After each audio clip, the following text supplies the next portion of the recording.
وصیت کرتے ہیں فضیلت الشیخ مولانا ابو حنظلہ مالک داد نائب مدیر التعلیم جامعہ محمد بن اسماعیل بخاری بویاسر۔ اما بعد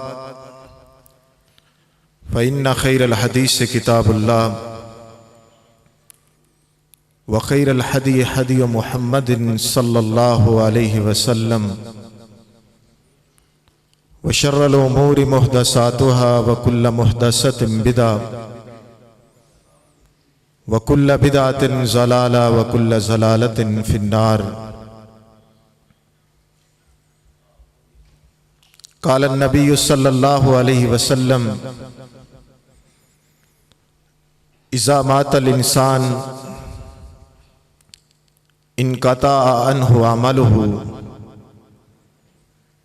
إلا من ثلاث: ولد صالح يدعو له أو صدقة جارية أو علم ينتفع به۔ محترم بزرگوں، دوستوں اور بھائیوں، پردے کے اندر سننے والی معززات مکرمات ماں اور بہنوں، انتہائی مختصر سی نصیحت جو سب سے پہلے میں اپنے آپ کو پھر آپ احباب کو اس جلسہ کے اندر کرنا چاہتا ہوں۔ علماء کے خطاب کانفرنس کے موضوع کے مطابق ہوں گے، لیکن میں جو گزارش آپ کے سامنے کرنا چاہتا ہوں وہ اس حقیقت کے متعلق ہے جس کے بارے میں میرا اور آپ کا انکار نہیں ہے۔ دنیا کا کوئی بھی شخص، کوئی مفکر، کوئی بھی سمجھدار نہ سمجھ اس حقیقت کا انکار نہیں کر سکتا۔ اور وہ حقیقت کیا ہے؟ وہ حقیقت موت کی حقیقت ہے۔ مجھے بتلائیے، جو اس دنیا کے اندر آیا ہے، اگر اس دنیا کے اندر کسی کو دوام ہوتا تو کائنات کی محبوب شخصیت جناب محمد الرسول اللہ کو ہوتا۔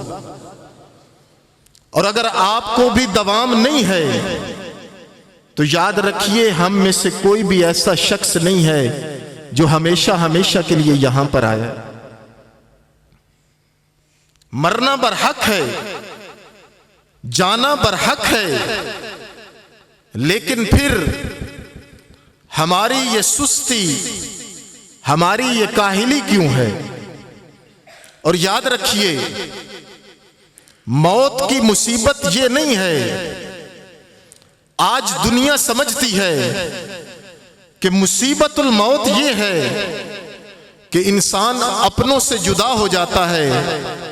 اللہ کی قسم، انسان اپنوں سے جدا نہیں ہوتا، بلکہ انسان ان کے ساتھ مل جاتا ہے جن کو اللہ رب العزت نے شہداء قرار دیا، جن کو اللہ رب العزت نے صالحین قرار دیا۔ اگر انسان اپنی زندگی کا مقصد پہچان لے، مرنے کے بعد اللہ رب العزت اسے صالحین کی صف میں شامل فرما دیتا۔ مصیبت الموت یہ نہیں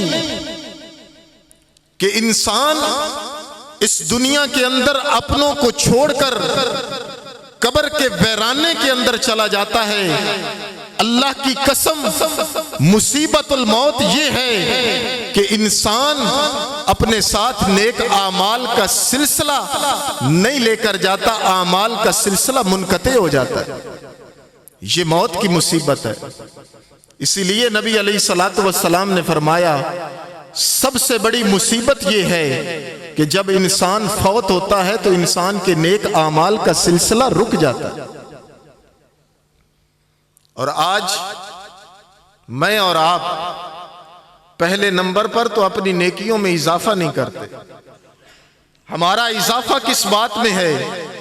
مال کے اندر اضافہ ہے، جائیداد میں اضافہ ہے، فلاں نے اتنا کمایا میں اتنا حاصل کروں گا۔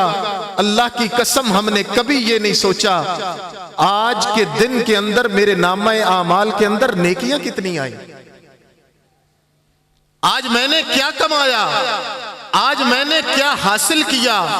اور یہاں پر جو میں نصیحت آپ احباب کو کرنا چاہتا ہوں، جو نیکیاں ہم حاصل کر لیتے ہیں، جو نیکیاں ہم کما لیتے ہیں، جو کبھی ہمیں اللہ رب العزت نے اگر موقع دیا ہم نے کچھ اپنے نامہ اعمال میں نیکیاں جمع کر لیں، یہاں پر میری بات یہ یاد رکھیے گا، اسے پلے باندھ لیجئے گا، نیکی کرنا آسان ہے، نیکی کو محفوظ کرنا بہت مشکل ہے۔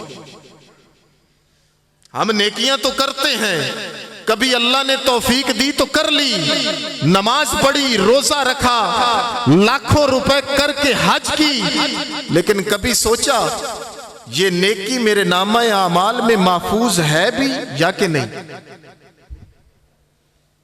کبھی ہم نے یہ نہیں سوچا، کبھی ہماری اس بات کی طرف توجہ نہیں گئی۔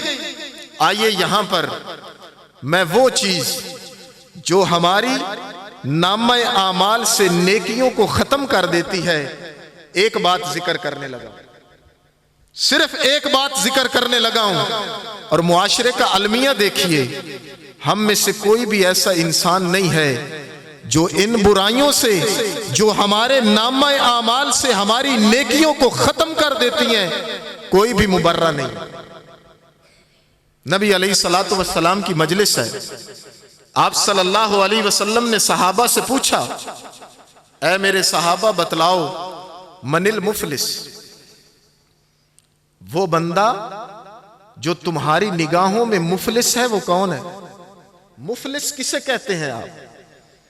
صحابہ کرام رضوان اللہ علیہ مجمعین کہنے لگے، اے اللہ کے نبی صلی اللہ علیہ وسلم ہماری نگاہوں میں مفلس وہ ہے من لا درہم لہ ولا دینار، جس کے پاس پیسے نہیں۔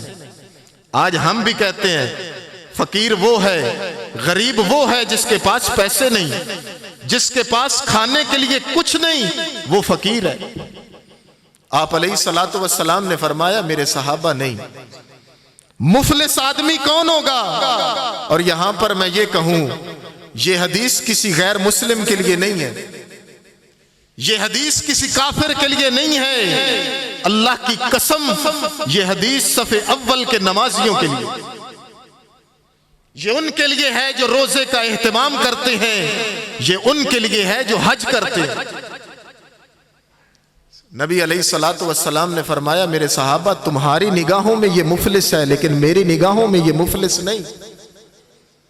اے اللہ کے نبی صلی اللہ علیہ وسلم پھر مفلس کون؟ آپ نے فرمایا کل قیامت کا دن ہوگا، ایک انسان آئے گا اللہ رب العزت کے دربار میں، نیکیاں کتنی ہیں، نامہ اعمال کس قدر نیکیوں سے بھرا ہوا ہے۔ نبی علیہ الصلوۃ والسلام فرماتے ہیں تہامہ پہاڑوں کی مانند اس انسان کی نیکیاں ہیں۔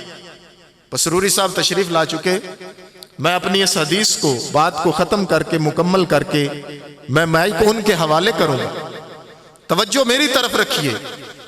نبی علیہ الصلوۃ والسلام نے فرمایا اے میرے صحابہ مفلس کون؟ صحابہ نے کہا جس کے پاس درہم و دینار نہیں۔ آپ علیہ الصلوۃ والسلام نے فرمایا نہیں، مفلس وہ ہے کل قیامت کے دن آئے گا نامہ اعمال کے اندر تہامہ پہاڑوں کی مانند نیکیاں ہوں۔ تہامہ پہاڑی ایک بہت بڑا سلسلہ ہے، اس کی مانند نیکیاں لے کر اللہ کے دربار میں پہنچے گا۔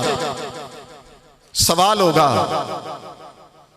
بڑی نیکیاں کر کے آیا، ابھی میزان کے اندر اس کے نامہ اعمال کو نیکیوں کو رکھا جائے گا، وزن نہیں ہوا، ادھر سے لوگ آ گئے، لوگ آئے، لائن بن گئی، کہتے ہیں اے اللہ یہ بندہ جو تیرے دربار میں پہنچا ہے ہمارا حق ہے اس کے ذمے، ہمیں ہمارا حق دلوایا جائے۔ اللہ رب العزت فرمائیں گے اے میرے بندو وجہ کیا؟ فرمائیں گے اکل مال ھذا، اس نے ہمارا مال کھایا، شتم ھذا، دوسرا کہے گا اس نے مجھے زبان سے تکلیف دی ہے، اے اللہ ضرب ھذا، ہاتھ کے ساتھ اس نے مجھے تکلیف دی۔ زبان ایک ایسی چیز ہے اگر دوسروں کو ایذا پہنچائیں گے نامہ اعمال سے نیکیاں نکل کر دوسروں کے نامہ اعمال میں چلی جائیں۔ اس لیے احباب ذی وقار نبی علیہ الصلوۃ والسلام نے فرمایا وہ انسان ساری نیکیاں اپنی دے کر جہنم کی طرف چلا جائے گا، لوگوں کے گناہ اپنے حصے میں ڈالے گا، جہنم میں چلا جائے گا۔ کہیں ایسا نہ ہو ہم نیکیاں کریں لوگ فائدہ اٹھا جائیں۔ اللہ رب العزت سے دعا ہے اس حدیث پر سب سے پہلے مجھے پھر آپ احباب کو عمل کرنے کی توفیق عطا فرمائے۔ وما توفیقی الا باللہ، سبحان ربک رب العزت عما یصفون، والسلام علی المرسلین، والحمد للہ رب العالمین۔